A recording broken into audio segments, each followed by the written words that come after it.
오늘은 에스겔 21장 말씀입니다. 에스겔 21장에서는 여호와의 칼, 하나님의 심판의 칼에 대한 그런 말씀이 나옵니다. 1절에 보면요, 또 여호와의 말씀이 내게 임하여 이르시되, 계속해서 에스겔에게 하나님의 말씀이 있습니다. 이 말씀을 에스겔은 듣는 귀가 있는데 유다의 백성들은 들으려고 합니까? 잘 안 들읍니까? 안 듣는다 이 말입니다. 말씀이 선포가 되는데 같은 이스라엘이면서 어떤 사람은 말씀을 듣고 어떤 사람은 말씀을 거부하고 이렇게 하는 걸 보게 됩니다. 우리 성도님들은 말씀을 듣는 사람들이 되시기 바랍니다.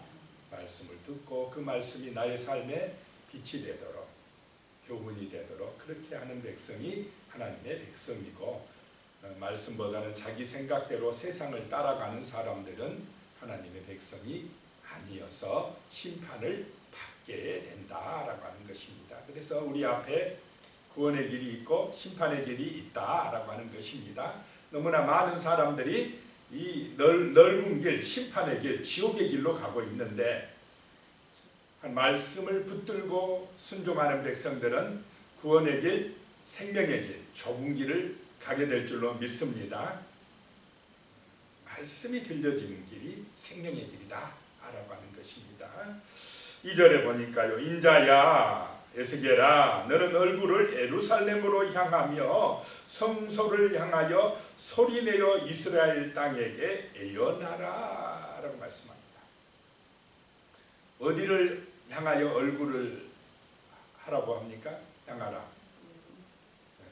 예루살렘을 향하여, 하나님의 성소를 향하여, 이스라엘 땅을 향하여 말씀을 선포하라 라고 하는 것입니다. 참 문제가 뭐냐? 예루살렘이 말씀을 안 듣는다라고 하는 것입니다. 오늘 이 시대의 문제가 뭐냐? 하나님의 백성들이 말씀을 안 듣는다라고 하는 것입니다. 왜 안 듣느냐? 자기 욕심대로 살려고, 세상 따라가니라고, 세상 사람들처럼 나도 부자가 되고 세상 사람들처럼 나도 즐기고 이렇게 하고 싶다 이 말입니다. 하나님의 말씀보다 세상이 더 좋다라고 하는 것입니다. 예루살렘이 그랬다라고 하는 것입니다. 근데 자칫하면 오늘 이 시대에 하나님의 백성들이 세속화되어지고 세상을 따라갈 수가 있다라고 하는 것입니다. 그래서 예루살렘을 향하여, 성전을 향하여 이스라엘 땅에게 예언하라라고 하는 것입니다. 3절에요. 이스라엘 땅에게 이르기를 여호와의 말씀에 내가 너를 대적하여 내 칼을 칼집에서 빼어 의인과 악인을 내게서 끊을지라라고 말씀합니다. 하나님의 말씀이 이스라엘 땅에게 임하는데, 자, 하나님은 이스라엘의 하나님입니다. 이스라엘을 선택하셔서 너는 내 백성이다 라고 하신 하나님이신데, 여기서는 보니까요, 하나님의 말씀이 내가 너를 대적하여 칼을 칼집에서 이제 뭐 한다요? 뽑아둔다. 이제 시작된다. 이제 심판이 시작된다 라고 하는 것입니다. 자, 하나님이 이스라엘 편이 돼야 됩니까? 이스라엘의 대적이 돼야 됩니까? 그러게 지혜로운 사람은 누구냐? 하나님을 내 편으로 만드는 사람입니다.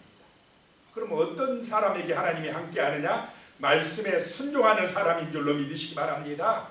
말씀을 듣는 사람, 정말로 말씀이 이 마음에 새겨지는 사람, 그 말씀을 믿고 순종하는 사람에게 마음속에 성령이 오실 줄로 믿으시기 바랍니다. 마음이 성령의 전이 된다라고 하는 것입니다. 그런데 이 예루살렘 백성들은 말씀을 안 듣습니다. 그냥 자기들 욕심대로 살아간다. 자기 우상에 빠졌다라고 하는 것입니다. 그러니 말씀을 듣지 아니하고 불순종하니까 이제 하나님이 그러면 내가 너희의 대적이 된다. 이제 심판의 때가 되었다.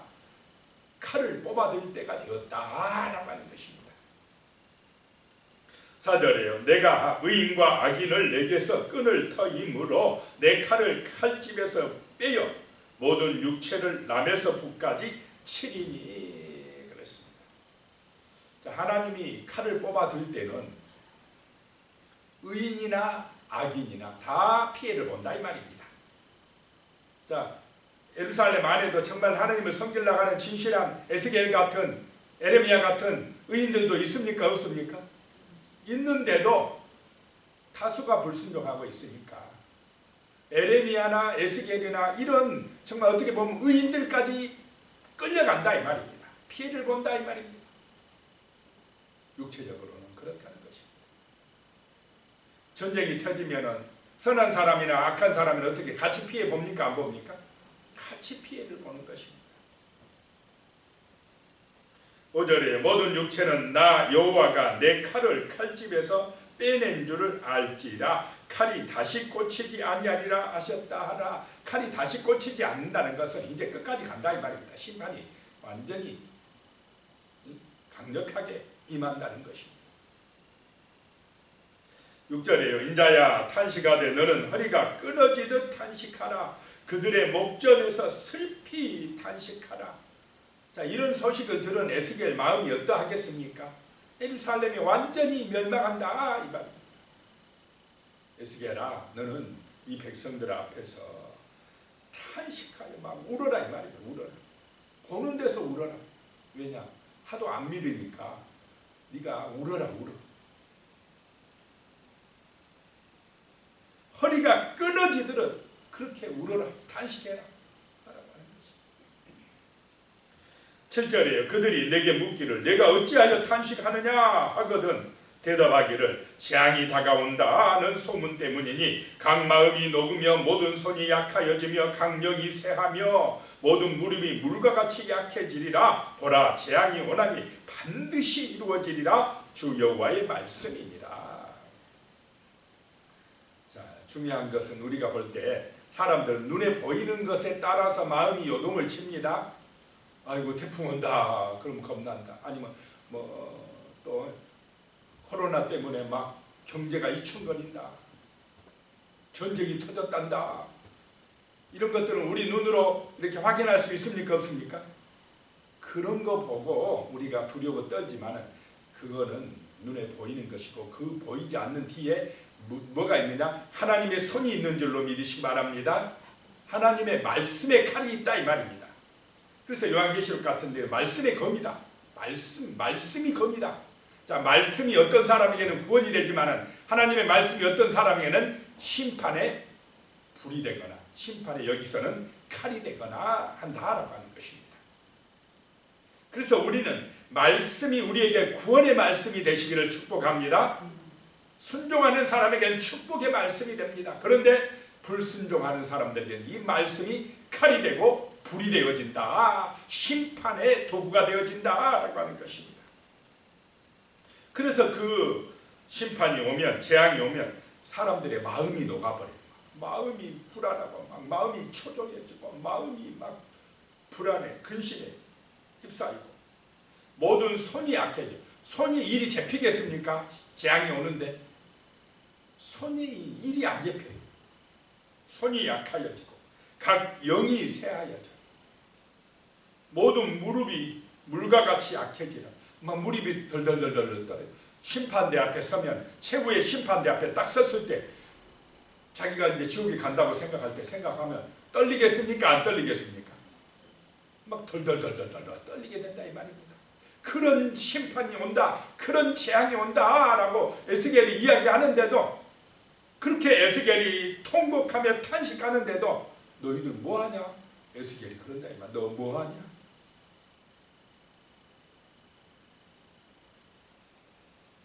안 들려진다 이 말입니다. 하나님의 말씀, 심판의 말씀이 안 들려진다는 거지. 8절에 여호와의 말씀이 또 내게 임하여 이르시되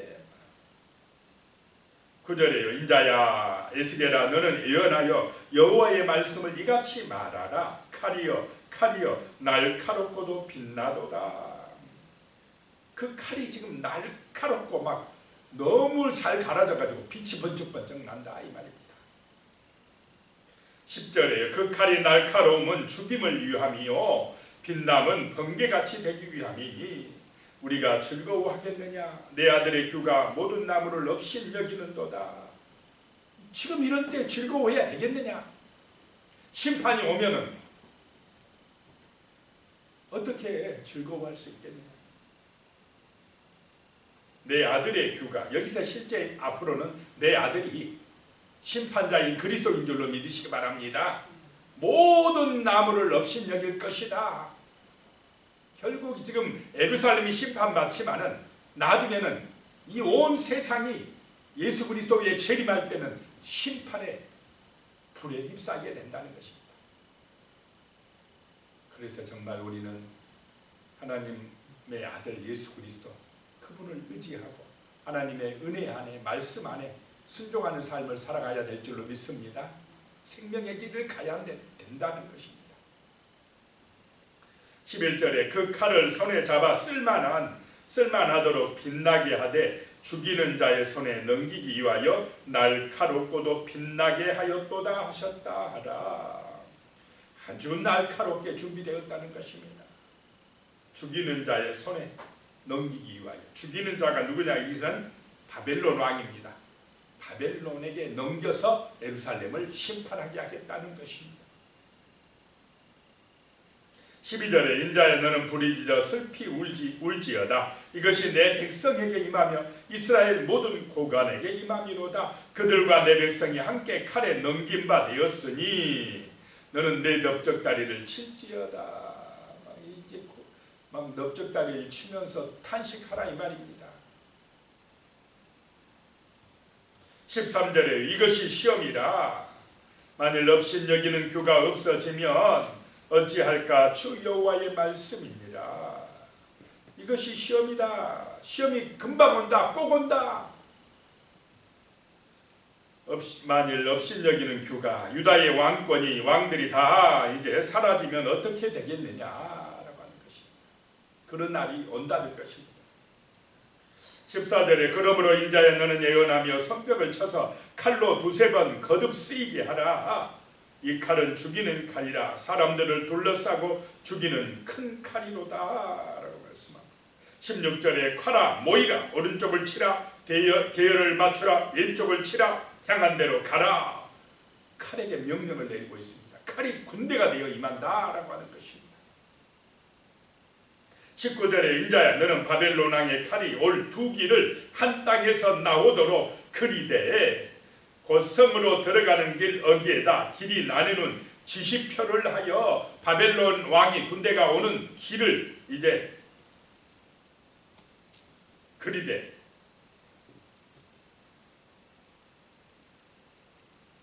길이 두 길로 나누어지게 하라 이 말입니다.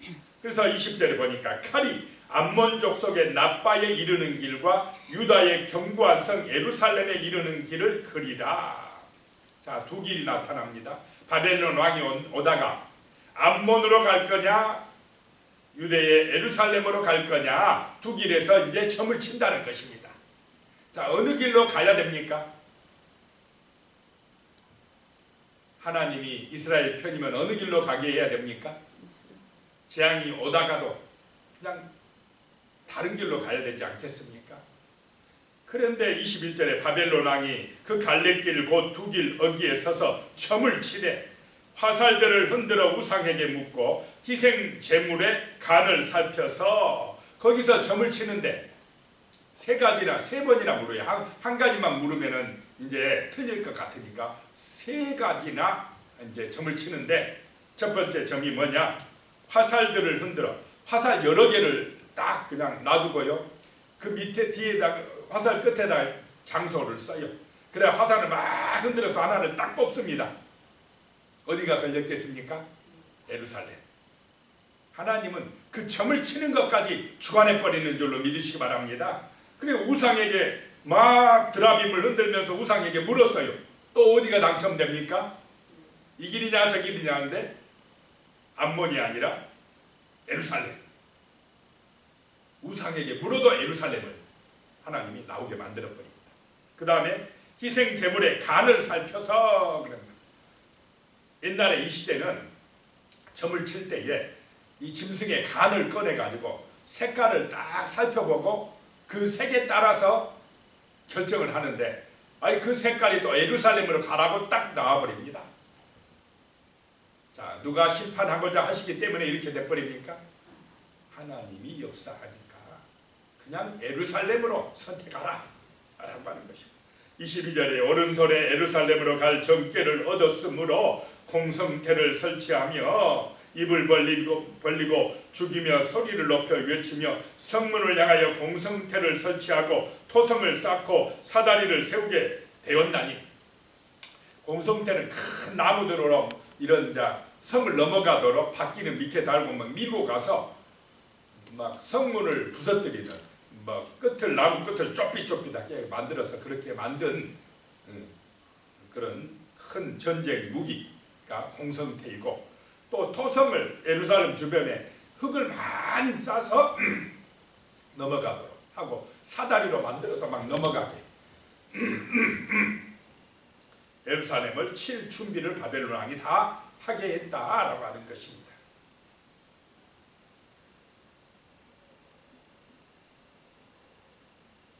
(25절에요) 너 극악하여 중상을 당할 이스라엘 왕아, 내 날이 이르렀나니 곧 제약의 마지막 때이니라.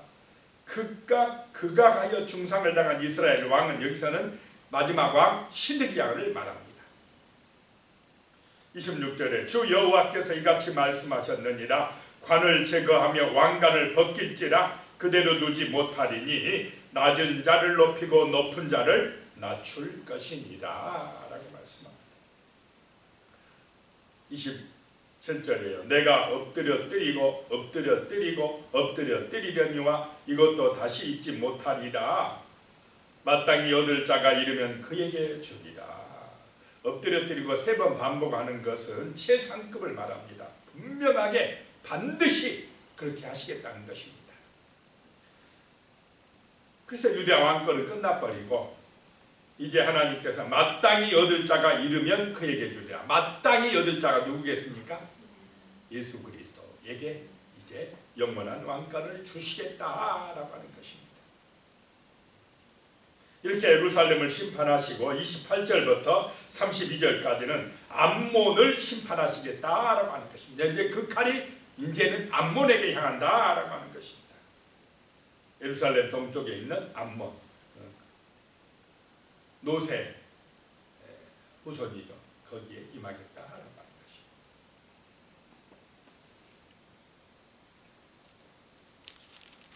것입니다. 30절에 보면요. 그러나 칼을 그 칼집에 꽂을지어다.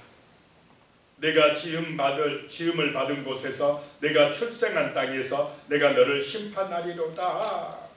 암몬아, 내 칼집 꽂아 싸우지 마라. 그러면서 바벨론을 들어서 암몬을 치시겠다는 것입니다. 심판하시겠다는 것입니다. 31절에 내가 내 분노를 내게 쏟으며 내 진노의 불을 내게 내품고 너를 짐승 같은 자 곧 멸하기에 입숙한 자의 손에 넘기리라. 그래서 32절에 보면요. 내가 불의 석과 같이 될 것이며 내 피가 나라 가운데 있을 것이며 내가 다시 기억되지 못할 것이니 나 여호와가 말하였습니다. 예루살렘은요 심판했다 다시 회복시켜 주는데 암몬 나라는 다시 기억하지 않게 하리라 라고 말씀하고 있습니다. 자, 오늘 말씀에서 우리는 여호와의 칼을 보게 되는데 그 칼이 바로 말씀인 줄로 믿으시 바랍니다. 하나님의 말씀의 칼이다 라고 하는 것입니다. 자, 반드시 심판이 오고 있다 하는 사실을 기억하고 우리는 하나님의 말씀으로 은혜를 받으시고 그 말씀에 순종하는 생명의 길 거룩한 하나님의 백성의 삶을 사시기를 축복합니다. 자, 이 말씀을 기억하면서 정말 심판의 때에 우리가 구원받을 수 있도록 하나님의 말씀에 순종하는 삶이요 성령의 충만한 은혜 받는 삶이 되게 해달라고 또 세상이 심판에서 구원받는 그런 은총이 임하게 해달라고 같이 기도하겠습니다. 하나님 아버지, 오늘 이 새벽에도 정말로 하나님의 말씀의 칼이 예루살렘을 향하고 있는 것을 보게 됩니다. 예루살렘 사람 하나님의 백성들이 말씀을 듣지 못한 것이 문제입니다. 말씀에 순종하지 못하는 것이 문제입니다. 하나님의 말씀보다는 눈에 보이는 세상을 더 의지하고 세상을 따라가고 우상숭배하고 탐욕과 제약에 빠는 그들의 삶이 정말로 그들의 그 행위가 하나님의 말씀으로 심판받을 수밖에 없다는 것을 보게 됩니다. 하나님 아버지, 정말 우리는 진실로 하나님의 말씀에 순종하는 삶 되게 하여 주시옵소서. 겸손한 삶 되게 하여 주시옵소서. 감사하는 삶 되게 하여 주시옵소서. 서로 사랑하며 화목하게 살아가는 삶이 되게 하여 주시옵소서. 탐욕에 빠지지 아니하고 하나님이 주신 것에 감사하는 자족하는 삶을 살아갈 수 있도록 도와주시옵소서. 아버지 하나님, 눈에 보이는 세상 권세나 세상의 재물이나 화려한 것을 의지해서 자기 만족 삼으려고 하지 말게 하여 주시고, 보이지 않지만 우리와 말씀으로 함께 하시는 하나님을 의지하는 믿음의 삶이요 기도의 삶이요 순종하는 은혜의 삶을 살아가므로 범사의 복을 받아 누리며 물가에 심어진 포도나무같이 풍성한 열매를 맺고 아름다운 삶이 되어지고 하나님의 은혜와 축복을 넘치게 받는 복된 인생들이 되어질 수 있도록 복을 내려 주시옵소서. 예수님의 이름으로 기도드리옵나이다. 아멘. 이제는 우리 주 예수 그리스도의 은혜와 하나님 아버지의 무한하신 사랑과 성령님의 교통하시고 함께 하시는 놀라운 은혜가 참으로 하나님의 심판이 반드시 오고 있다는 사실을 기억하고 겸손한 마음으로 하나님을 의지하는 믿음의 삶을 살기로 다짐하시는 우리 성도님들 머리 위에 가족들과 자손들과 이 땅에 있는 하나님의 모든 백성들 위에 영원히 함께 하시기를 간절히 축원하옵나이다. 아멘.